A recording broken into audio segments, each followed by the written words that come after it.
Hello everyone, Dave here from Living Waters Kayaking, and today I want to talk about how to easily or improve loading and unloading the kayak from your truck or your SUV.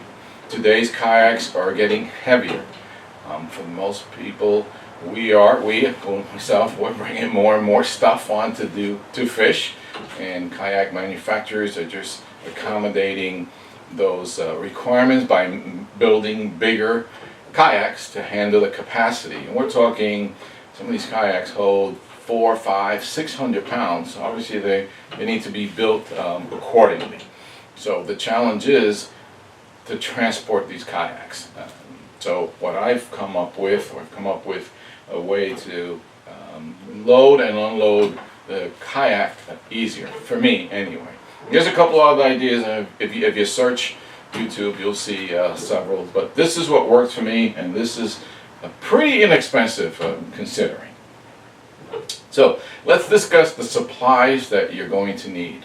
First, you'll need a bed extender, and everything I'm going to show you today I've linked below. And you can purchase the majority of these things from Amazon. So please use my link, it is very helpful. So you'll need to get a bed extender, and again, you can purchase that via the link. There are other kayak transporting types of bed extenders which are very expensive. I think using this hack, if you will save you some money. So you need to get the bed extender. Again, check that link. You will need to drive around your neighborhood and go to a construction site. I live in Central East Florida. There's a lot of construction going on. So when I need a piece, if I built one piece for my buddy or something, I'll drive around and ask and look for a 4-inch PVC pipe. The green one's used for sewage, the white one's for water. If you catch the construction site at an early stage, or when the foundation is just about to be poured in, you'll likely see these laying around. Ask the workers if you can have a piece. Most will say sure, no problem, but ask. It is illegal to take anything from a construction site, even if it's in a dumpster, so please ask permission. They have no problem getting rid of this stuff. So this is a scrap piece, so you'll need a scrap piece, and I suggest a 4-inch, which is common for the sewer lines. You will need something to cut this with, so a miter saw or a hacksaw. You'll need to measure this distance here, the width of the bed extender. In this case, this is 46 inches, so I cut this at 45 and a half. It does not need to be exact. It can have a little wiggle room. It's not going to make a difference in transporting. This is a piece I pre-cut. You will need to cut a slit down this PVC pipe. For that, I used the Dremel tool.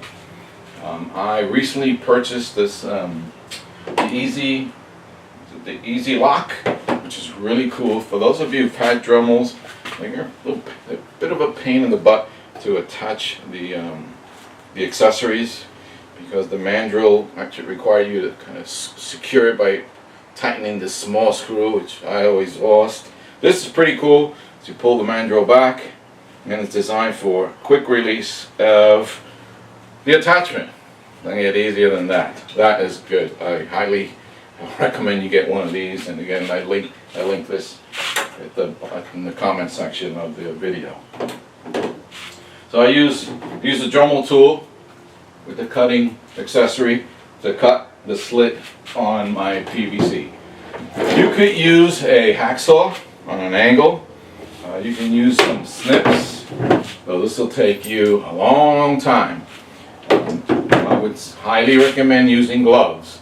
PVC can be very sharp. It does cut, and it hurts. It's usually a jagged cut, so it can be very painful. Wear gloves to help you handle the PVC.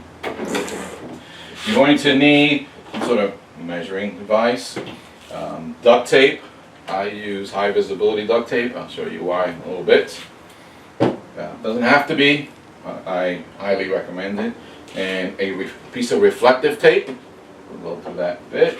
A magic marker, snip tools, which I mentioned earlier, and a pool noodle. You'll see why we use that. Okay, so those are the supplies. Oh, one last bit. You'll need something to be able to draw a straight line.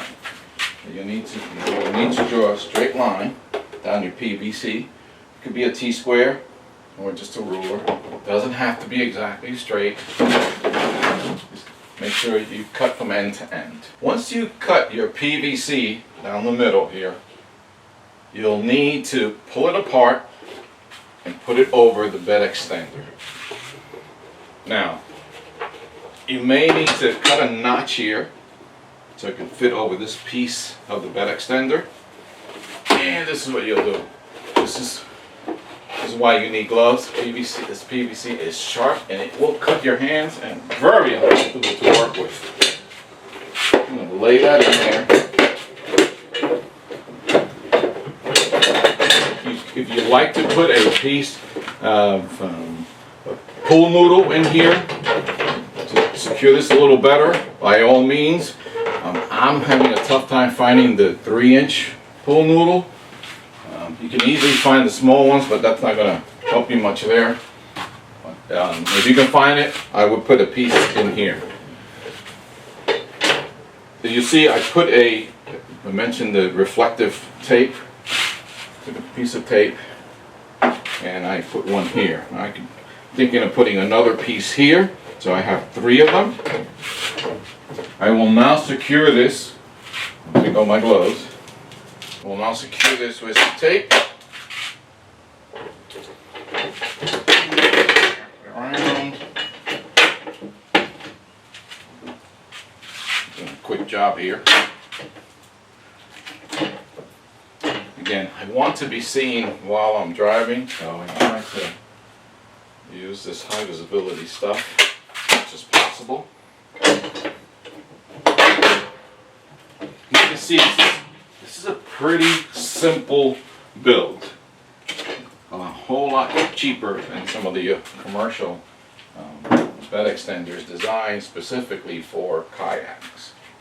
So this is pretty secure. Yeah, it's going to bounce around, but the beauty of this is that the kayak is going to slide right into your bed or into the back of your SUV. I'm going to show you how we accomplish that at the end of the video. I'll load my kayak and unload it, and I'll give you a couple of hints or things that I do to make that process even easier. You may also want to spray silicone here to help you slide it in. So the last piece of this is we'll take a pool noodle to cover this piece here. You've got a good edge here on both sides, and this will scratch your kayak as you load on an angle. If it's not perfectly aligned, it may rub against these pieces here, so you want to avoid getting that scratch. So what I do is I'll measure out a piece of the pool noodle, and I eyeball it. Cut that out.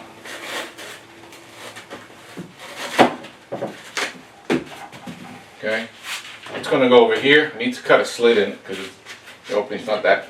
This opening will not fit over there.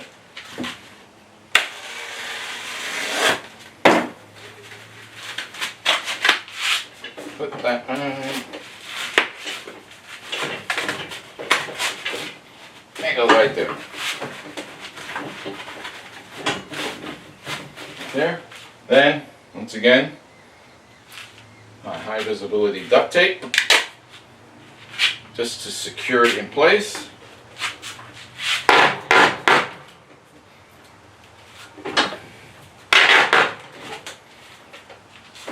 Here's a blade. Got that. And I will do the same thing to this side. and this is to protect the kayak from getting scratched along these edges, particularly this top edge here.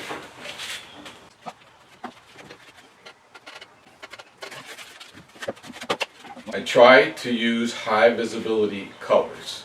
I drive around with this around town a lot, so I want to be seen when I'm not hauling the kayak.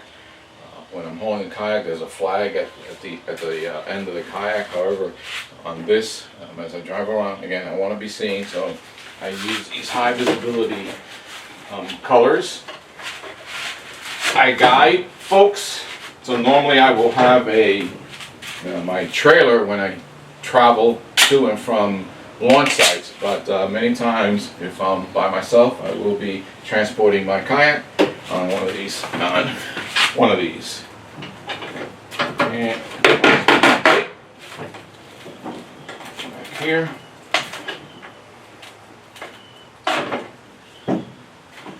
And you can tidy these up, and I did a really quick job. I'm particularly not peculiar. I want the utility, particularly looks.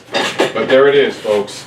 Again, reminder, you could spray silicone spray here just to give it even a smoother surface. But what this will do is help me put the edge of my kayak here and then slide it into the bed versus trying to put it on the square edge of the bed extender.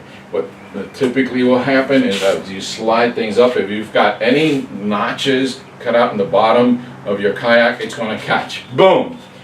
It's going to hit your transducer in all likelihood. A way to avoid that is to use this.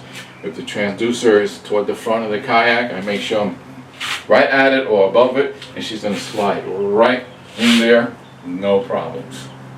So I'm going to go outside, show you how I load my kayak. Be right back.